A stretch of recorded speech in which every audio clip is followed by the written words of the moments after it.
to Michigan when he died by suicide on Saturday in the Beaufort County Detention Center.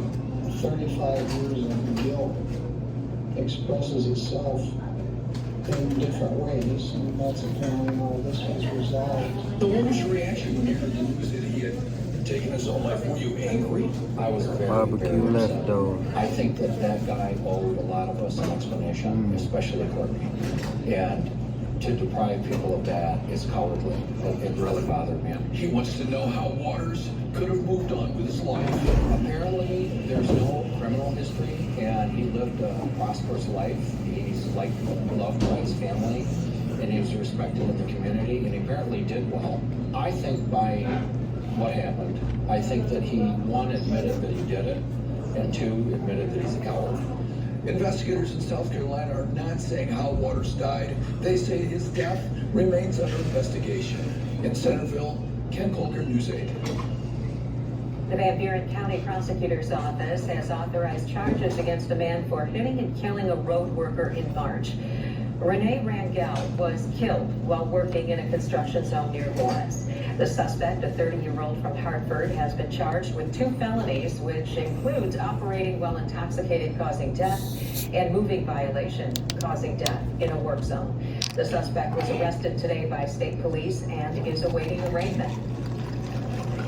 Portage police are investigating after multiple vehicles, including a school bus, were hit by concrete this weekend on I-94. Police are now searching for whoever may have been responsible. News 8's Demetrius Sanders spoke with police and a driver whose car was damaged. He has the latest on the investigation tonight. Demetrius? Well, early Sunday morning, Portage police took at least 3 reports of vehicles that were hit by an object which was determined to be concrete. No one was seriously hurt in this particular instance, but authorities say that's not always the case. It's very, very upsetting, that somebody remotely thinks that this was okay to do.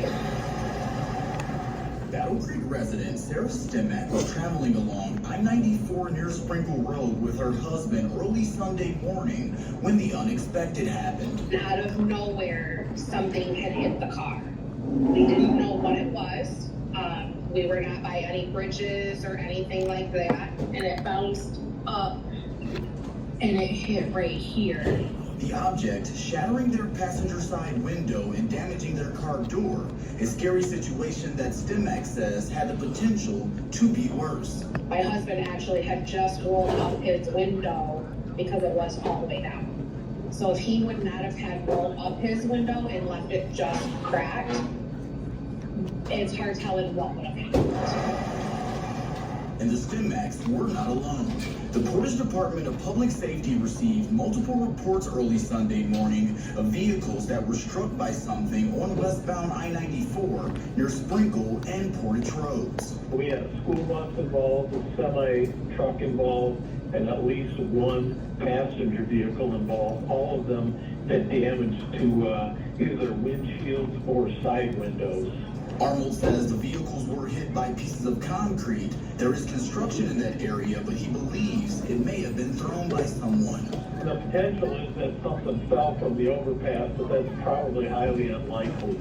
Several people on the school bus were treated for minor injuries, but Arnold says objects being thrown at moving vehicles can become deadly. Whether or not they're actually struck and killed, or the impact causes a crash where they're later severely injured or die. Have the damage here. And as Stimack now faces costly repairs, if the concrete was thrown, she hopes whoever is responsible is held accountable. This is dangerous. It's not something that should be just brushed off, and it's serious. Now, police did search the construction area, but didn't find anyone who may have thrown the concrete. Anyone with information is asked to contact the Portage Department of Public Safety or Silent Observer. Brian. All right, Demetrius, thank you. An 8-year-old boy went missing in the western UP has been found safe and has been reunited with family. Nate Niemi went missing Saturday while camping with his family, and they say that he was gathering firewood for their campsite when he disappeared. State police called in more than 150 search and rescue personnel from multiple agencies and canvassed nearly a 40-square-mile area. MSP says that the little boy was under a log about 2 miles away from the campsite, and he appears to be in good health. All right, let's get you a look now at Storm Track Live. Showers making their way through the area, and we'll continue through some of the evening here before we drive out. Chief Meteorologist Ellen Baca has a little bit more on what's to come tonight. Ellen? You know, if we're going to see rain, this is the type that we like. It's that really nice light spring rain, and it's great for all the flowers and great for our farmers as well. Looking good in Holland, you can see Windmill Island. The tulips definitely in bloom. You can see the splashes of color there, and seeing a lot of tourists still making their way out into Holland despite some of the rain. It's mild out though, temperatures in the 60s, and you can see that we don't have a single flash of lightning at this point in time. And the rain is a little bit steadier up near Muskegon County, but it is beginning to break on the northern fringe. So we're starting to see some breaks materialize near Holton and Bridgeton, Newaygo, Ashland, and Howard City.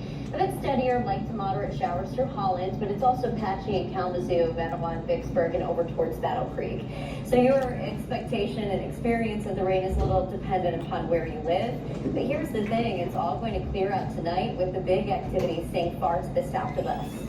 Temps right now close to 60, some locations in the upper 50s where we have the rain.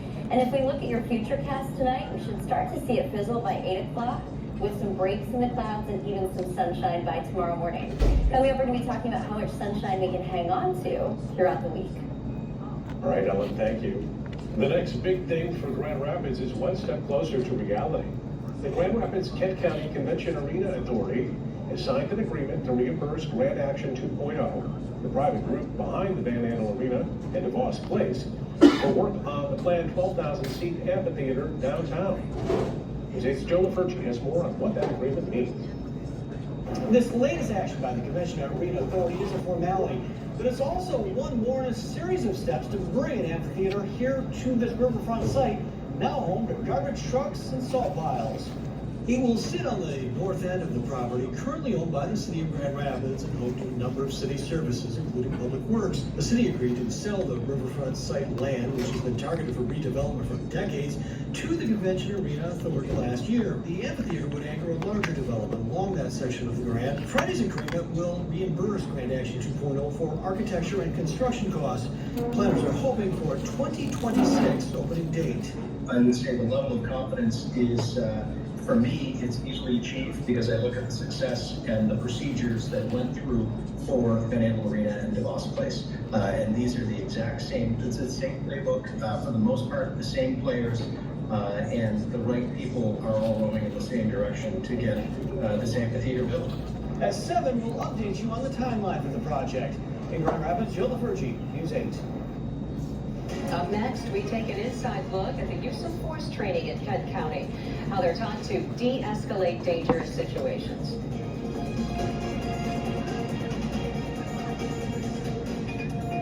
Congratulations to Wood TV8's Student of the Week. A weather app above the rest. Stay ahead of severe weather. Download the Storm Team 8 weather app today. Lazy dinner, Italian style fried rice. fashion, and entertainment. When Rachel and I hang out at home together, that's usually what we do. Next Rachel. Tuesday at 2 on Wood TV 8.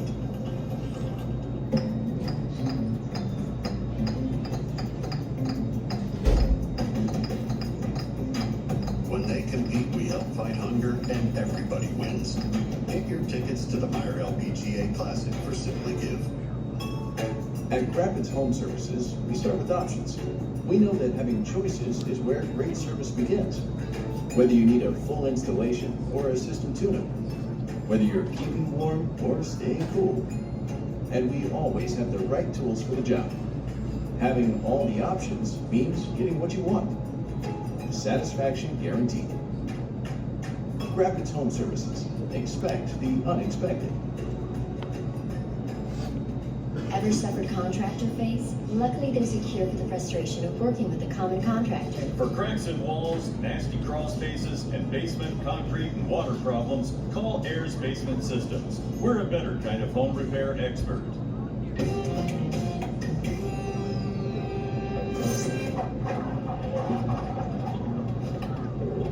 When they compete, we help fight hunger, and everybody wins. wins. Get your tickets to the Meyer LPGA Classic for Simply Give.